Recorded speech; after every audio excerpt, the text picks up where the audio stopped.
विद्यार्थियों, आज की ऑनलाइन कक्षा में आप सभी का हार्दिक स्वागत, अभिनंदन।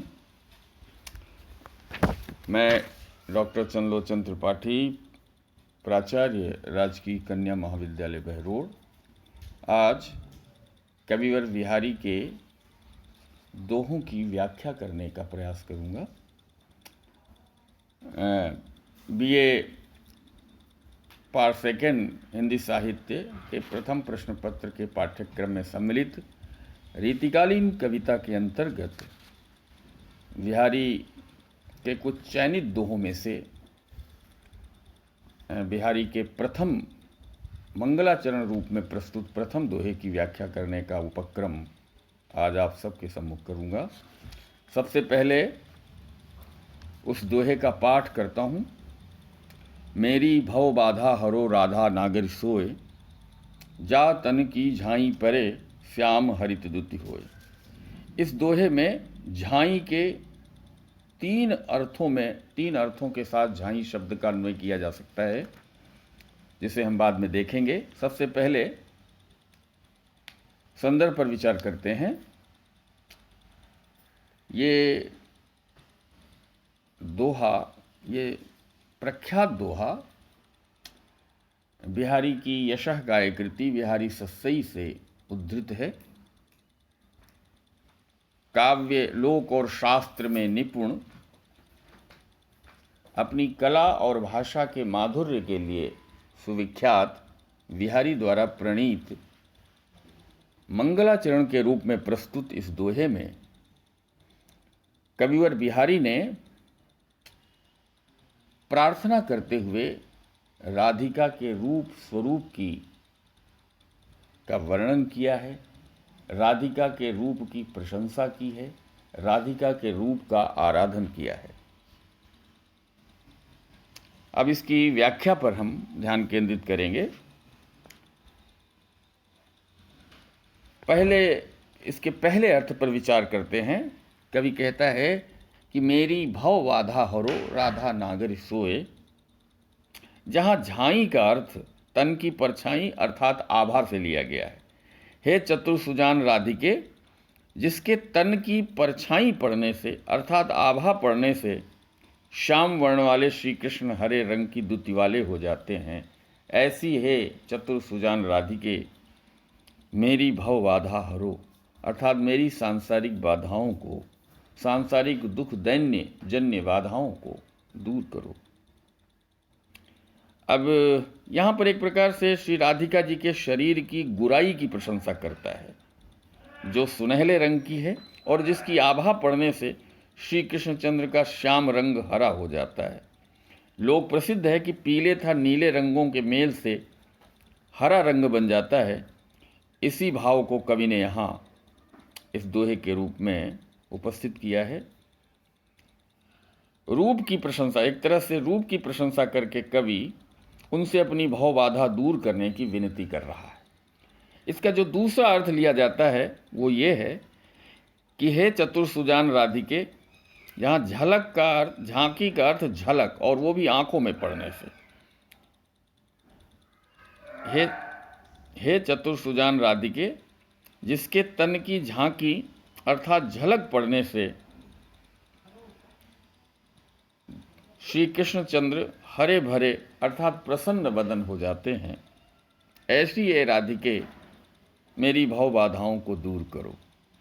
इस अर्थ से कवि श्री राधिका जी के श्री कृष्णचंद्र की अत्यंत प्रेम पात्री होने की प्रशंसा करता हुआ उनसे अपनी भव बाधा दूर करने की प्रार्थना कर रहा है। ऊपर कहे हुए इन दोनों अर्थों से कवि श्री राधिका जी के रूप तथा प्रियतम प्रियता की प्रशंसा करता हुआ दिखाई देता है, जबकि तीसरे अर्थ में उनसे भव बाधा हरने का सामर्थ्य सिद्ध करके उनको अपनी भव बाधा हरने पर उद्यत करता हुआ दिखाई देता है। यह तीसरा अर्थ द्रष्टव्य है। इस अर्थ के हिसाब से तन का अर्थ तन की झाई अर्थात रूप का ध्यान पड़ने से, झाई का अर्थ यहाँ ध्यान से है।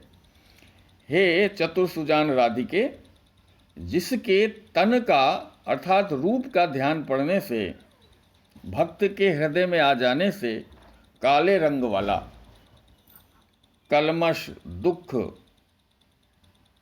इत्यादि से जुड़ा हुआ भक्त, जिनके ध्यान या रूप का ध्यान कर लेने मात्र से अपने कल्मश से रहित अपने दुखद प्रभावों को छोड़ देता है,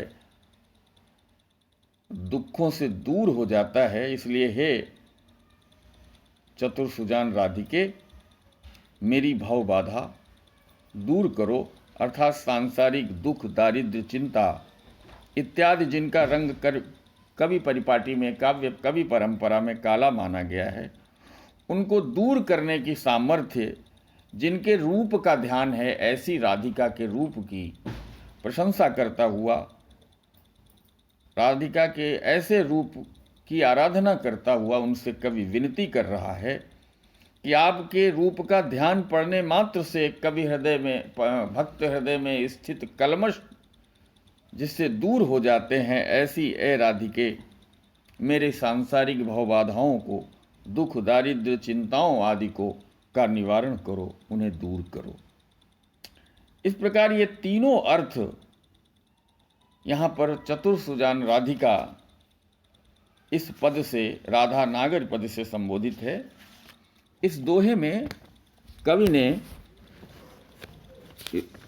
ने बहुत ही निपुणता के साथ, जैसा कि मैं बता चुका हूँ कि अपने सतसई रचना के निर्विघ्न समाप्ति के लिए मंगलाचरण के रूप में ये दोहा अपने इष्ट ईश श्री राधा की वंदना प्रार्थना के रूप में ये दोहा लिखा है। स्पष्ट ही यहाँ पर बिहारी पर श्री राधा वल्लभ संप्रदाय का प्रभाव दिखाई देता है। टिप्पणी नंबर 1, अलंकार के स्तर पर यदि दूसरी बात यह है कि मंगलाचरण में अपनी इष्ट राधा कृष्ण के युगल रूप की वंदना है। द्वितीयतः भाषा की माधुर्य, ब्रज भाषा का माधुर्य और भावों का गांधीर्य अपने आप में प्रशंसनीय है। इसके लिए बिहारी विख्यात भी रहे हैं पूरी रीतिकालीन कविता के अंतर्गत।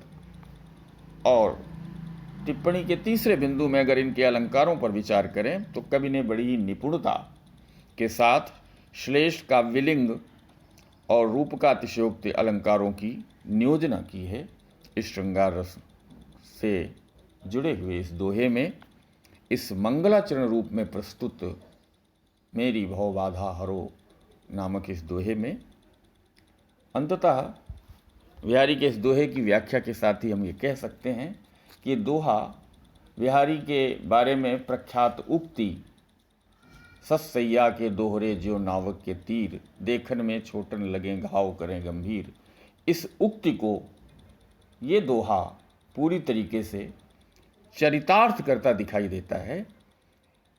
इसका सबसे अप्रतिम उदाहरण बिहारी का मंगलाचरण रूप में प्रस्तुत ये दोहा स्वयं इस बात का संकेत कर रहा है। आप सभी ने हमारे इस व्याख्यान को ध्यानपूर्वक सुना, इस सब के लिए बहुत बहुत धन्यवाद।